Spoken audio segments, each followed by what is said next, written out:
جب شہباز شریف کے خلاف کیس کی تفتیش کرنے والے افسر بدلے جاتے ہیں اور عدالت اس کا نوٹس لیتی ہے تو فضل الرحمان عدالت سے شکوہ کرتے ہیں۔ وہ عدالت سے کہتے ہیں کہ اگر آپ ہمیں تفتیش کرنے والے افسر بدلنے نہیں دیتے تو خود حکومت میں آ جائیں، چیف ایگزیکٹو بن جائیں۔ گویا فضل الرحمان کا مطلب ہے کہ اگر کوئی افسر وزیر اعظم کے خلاف کسی الزام کی تفتیش کر رہا ہے اور وزیر اعظم وہ تفتیش رکوانے کے لیے افسر بدل دیتا ہے تو اس پر کسی عدالت کو نوٹس لینے کی کوئی ضرورت نہیں ہے۔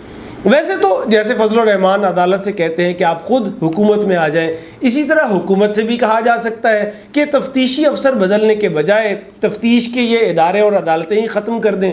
نہ کوئی ادارہ تفتیش کرے گا، نہ کسی عدالت میں کیس چلے گا، نہ کسی قسم کی سزا کا کوئی خوف ہوگا۔ نوک جھوک کی اس ویڈیو میں بتانے کی کوشش کروں گا کہ مولانا فضل الرحمان کا عدالتوں سے شکوہ بے جا کیوں ہے۔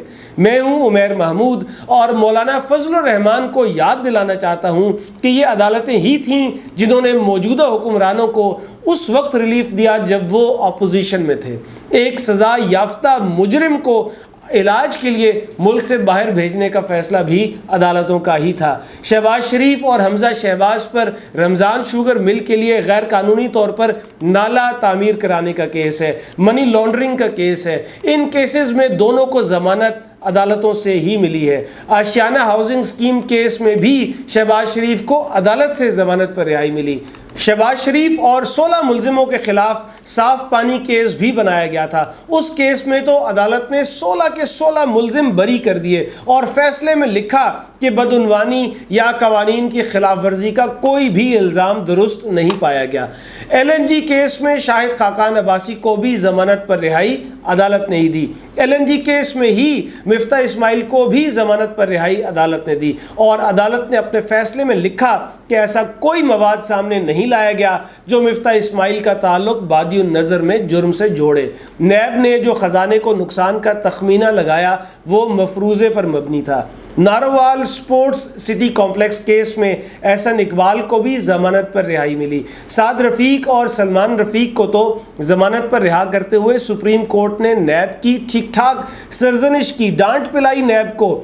جسٹس مقبول باقر نے کہا یا نیب خراب ہے یا اس میں اہلیت نہیں ہے۔ فیصلے میں یہ بھی لکھا گیا کہ نیب کے حوالے سے تاثر ہے، اسے سیاسی انجینئرنگ کے لیے استعمال کیا جاتا ہے۔ طاقتور کی جانب سے سیاسی حریفوں کو نیب کے ذریعے نشانہ بنایا جاتا ہے۔ عدالت نے اس کیس کو انسانیت کی تذلیل کی بدترین مثال قرار دیا۔ خواجہ آصف کو ضمانت دیتے ہوئے لاہور ہائی کورٹ نے اپنے فیصلے میں لکھا تسلیم شدہ حقیقت ہے کہ خواجہ آصف نے قومی خزانے کو نقصان نہیں پہنچایا۔ پیپلز پارٹی کے خورشید شاہ کو بھی عدالت سے ہی ضمانت پر رہائی ملی اور عدالت نے فیصلے میں لکھا کہ نیب خورشید شاہ کے اثاثوں سے متعلق ٹھوس مواد پیش نہیں کر سکا۔ یہ بھی کہا گیا کہ بینکنگ ٹرانزیکشن سے متعلق خورشید شاہ پر لگے الزام تسلیم کرنے کا کوئی جواز نہیں۔ جعلی اکاؤنٹس کیس میں آصف زرداری کو صحت کے مسائل کی وجہ سے مستقل ضمانت دی گئی ہے۔ تو جو عدالتیں آپ کے خلاف چلنے والے کیسز میں آپ کو ضمانت پر رہا کر رہی ہیں، آپ کے خلاف کیس جن بنیادوں پر بنائے گئے ان پر سوال اٹھا رہی ہیں، تو انہی عدالتوں کو جب یہ لگتا ہے کہ اب موجودہ حکومت تفتیشی اداروں کے کام میں مداخلت کر رہی ہے، کیسز کی تفتیش اور مقدمہ چلانے کے عمل پر اثر انداز ہو رہی ہے اور اس تاثر کی بنیاد پر عدالت از خود نوٹس لے لیتی ہے، ہائی پروفائل کیسز کی تفتیش کرنے والے افسروں کے تبادلوں پر پابندی لگاتی ہے اور مقدمات واپس نہ لینے کا حکم دیتی ہے، تو مولانا فضل الرحمان اب آپ ان عدالتوں سے شکوہ کیوں کر رہے ہیں؟